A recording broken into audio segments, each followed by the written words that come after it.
a move seen by many as reckless, even insane. The odds were stacked against him. He wasn't the tallest or the strongest. He had no college experience. Critics doubted he could ever make it in the league, let alone become a star. Coaches hesitated to trust him. But what they couldn't understand was that Kobe Bryant wasn't just another high school prospect. He was an obsession, a relentless, single-minded force whose mind was wired for one thing and one thing only: domination. Before the championships, the MVPs, the iconic game winners, and the countless memorable moments, Kobe had to prove he belonged in the NBA. But proving himself wasn't going to be easy. It was going to take far more than raw talent. It would take something far deeper, a mentality, a mindset that few could understand at the time. November 3rd, 1996. The date Kobe Bryant stepped onto an NBA court for the first time. But the crowd wasn't there for him. They were there for Shaquille O'Neal, the Lakers' new megastar. Kobe? He played just 6 minutes, missed every shot he took, and failed to score a single point.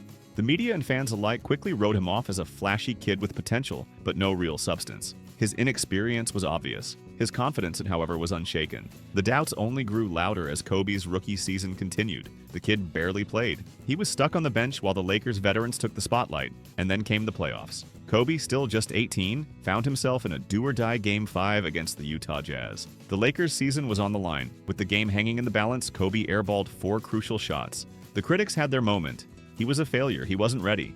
The basketball world seemed to declare that Kobe had no place in the league. But while the world laughed, Kobe was doing something different. He wasn't sulking. He didn't blame anyone or make excuses. Instead, he did what he'd become known for: a relentless pursuit of improvement. That night, Kobe didn't head home. He didn't let failure define him. He flew straight to the gym. He started shooting jumpers over and over with a single focus to get better, no matter the cost. Failure didn't scare Kobe, it fueled him. Every mistake, every failure became a chance to learn. Kobe didn't just want to improve, he needed to improve. He wasn't going to settle for mediocrity. To him, greatness was the only option. He studied film obsessively, watching hours of footage of legends like Michael Jordan, Magic Johnson, and others. He broke down every move, every shot, and every decision. Kobe's work ethic became the stuff of legend. He woke up at 4 a.m. before anyone else to get in shots to work on his game, when the world was still asleep. For Kobe, every failure was fuel for the fire, every setback an opportunity to grow. And slowly but surely, he started to silence the critics. The only thing he wanted was to be legendary, and he was willing to sacrifice everything to get there.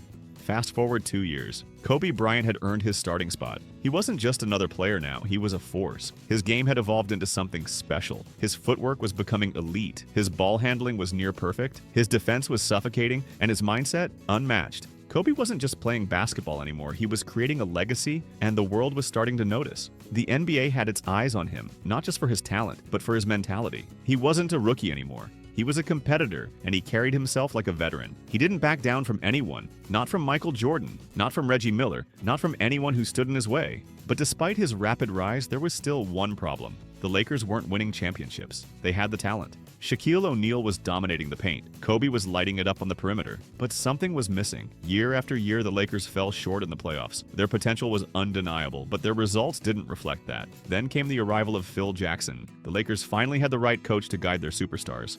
With Jackson at the helm, Shaq dominating inside, and Kobe blossoming as the league's deadliest perimeter scorer, the Lakers finally found their rhythm. From 2000 to 2002, they won 3 straight championships. And Kobe? He wasn't just the second option anymore. In the 2001 finals, with Shaq in foul trouble, Kobe stepped up in a massive way. On the road against Allen Iverson's 76ers, Kobe scored 36 points, more than anyone expected from him in such a critical moment. In the finals, Kobe proved his worth on the biggest stage. He wasn't just showing flashes anymore. He was proving that he was built for the brightest lights, the toughest challenges, and the most intense moments. He was becoming the killer competitor he's remembered for today.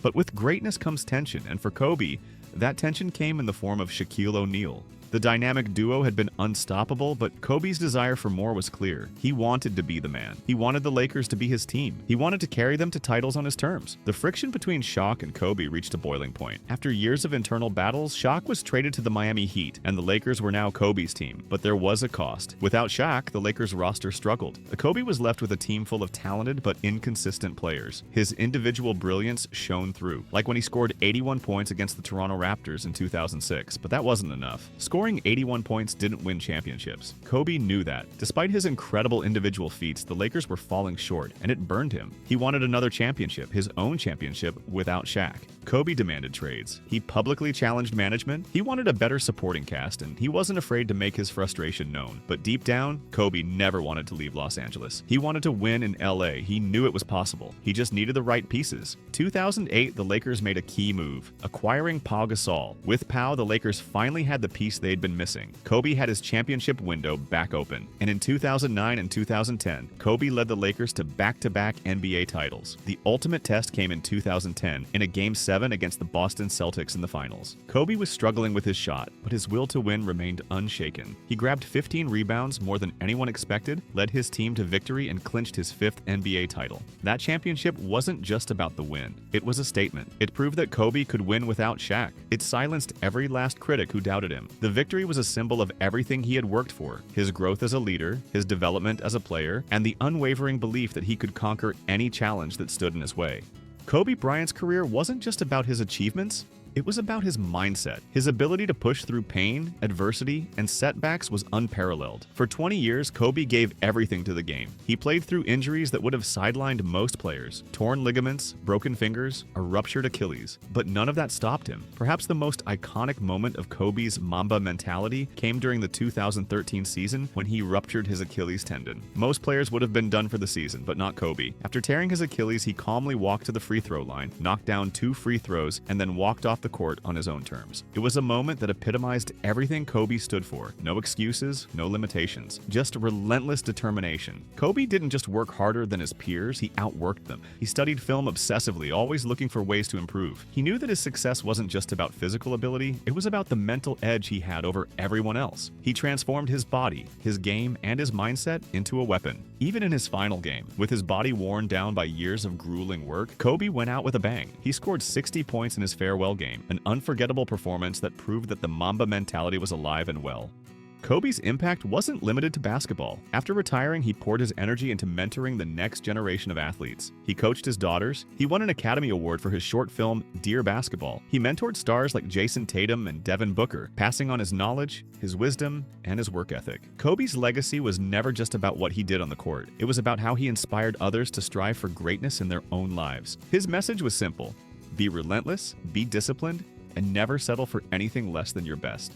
Then, on January 26, 2020, tragedy struck. Kobe Bryant, his daughter Gianna, and 7 others lost their lives in a helicopter crash. The world was stunned. Fans, players, and people around the world mourned, but even in his passing, Kobe's legacy lived on. Because true legends never die. Kobe's influence went far beyond basketball. He taught us to cherish every moment, to push ourselves beyond our limits, and to leave a lasting impact on the world. His legacy is a constant reminder that greatness isn't just about personal achievements, it's about inspiring others to be great. Kobe Bryant wasn't just a basketball player. He was a mindset, a relentless force, a symbol of what it means to work tirelessly for greatness. If you enjoyed this deep dive into Kobe Bryant's legendary career, don't forget to subscribe to NBA Echoes. Let us know in the comments which NBA legend you want to see next. And remember, legends never die. See you in the next one.